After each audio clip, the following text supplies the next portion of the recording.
देखिए कक्षा 8वीं का गणित है, प्रश्नावली है 3.2 और प्रश्न संख्या आपका 1 में यहाँ पे बोल रहा है समलंब ABCD में कोण A बराबर 100 डिग्री तथा कोण B बराबर 110 डिग्री है, तब शेष दोनों कोणों की माप क्या होगी। ठीक है, तो यहाँ पे सबसे पहले आप समलंब चतुर्भुज समझ लीजिए।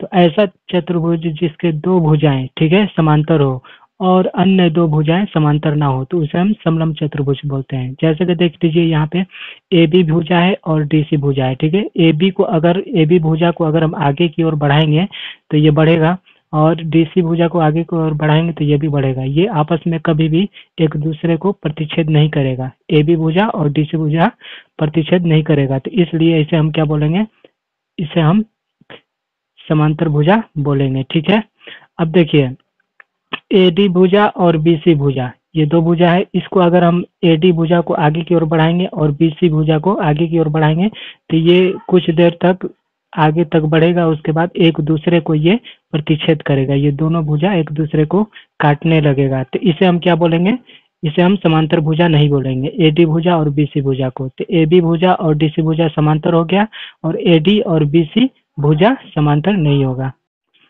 तो क्वेश्चन के अंदर आपको बोल रहा है दोनों कोणों की माप क्या होगी। ठीक है, तो यहाँ पे देखिए कोण ए का माप दिया है 100 डिग्री और कोण बी का दिया है 110 डिग्री और यहाँ पे दो कोण डी और कोण सी का माप नहीं दिया है। यहाँ पे बोल रहा है कोण डी और कोण सी का माप ज्ञात करने के लिए, तो चलिए इसका माप ज्ञात करते हैं।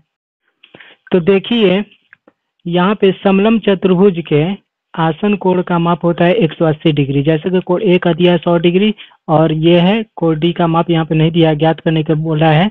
तो कोण ए और कोण डी ये दोनों को जोड़ेंगे तो आएगा 180 डिग्री। ठीक है, तो यहाँ पे इसको हल करने के लिए सबसे पहले हम क्या करेंगे, यहाँ पे इसको बनाने का देखिए तरीका क्या है। जैसे कि ये दिया है कोण ए का माप 100 डिग्री, तो यहाँ पे सबसे पहले हम लिख लेंगे कोण ए प्लस, फिर लिखेंगे कोण डी, डी का माप ज्ञात करना है तो कोण डी लिखेंगे। ठीक है, और इसका आसन जो है आसन कोण संपूरक होता है, तो संपूरक बोलते हैं 180 डिग्री को, तो यहाँ पे बराबर का चिन्ह देकर लिखेंगे 180 डिग्री। समझ में आ रहा है ना, कमेंट करके बताइएगा। अब देखिए कोण ए का माप कितना दिया है 100 डिग्री, तो यहाँ पे लिख लेंगे 100 डिग्री। ठीक है, फिर प्लस का चिन्ह है तो प्लस का चिन्ह दे देंगे। फिर कोण डी है तो कोण डी का कोण डी यहाँ पे लिख लीजिए, फिर बराबर का चिन्ह देकर 180 डिग्री यहाँ पे लिख लीजिए। ठीक है, फिर देखिए क्या करना है, कोण डी का माप ज्ञात करना है तो कोण डी लिख लीजिए, उसके बाद 180 डिग्री लिख लेंगे बराबर का चिन्ह देकर 180 डिग्री। ठीक है, अब देखिए ये प्लस का 100 है, इधर आएगा तो माइनस का हो जाएगा 100।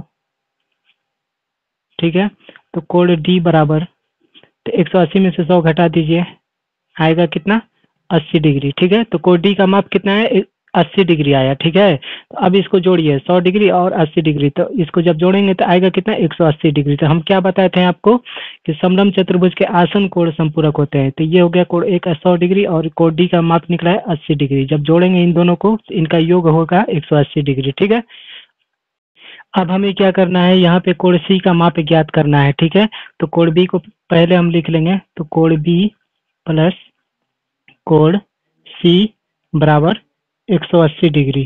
ठीक है, तो कोण बी का माप कितना दिया है आपको 110 डिग्री, तो यहाँ पे 110 डिग्री लिख लीजिए, फिर प्लस का चिन्ह, फिर लिखेंगे कोण सी बराबर 180 डिग्री।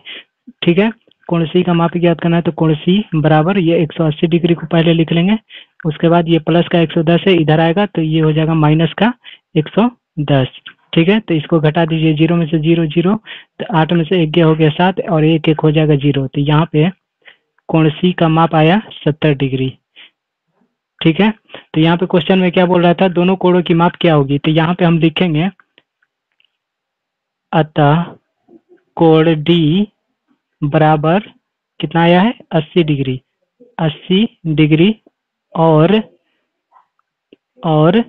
कोण सी बराबर कितना आया है 70 डिग्री, इसका माप होगा।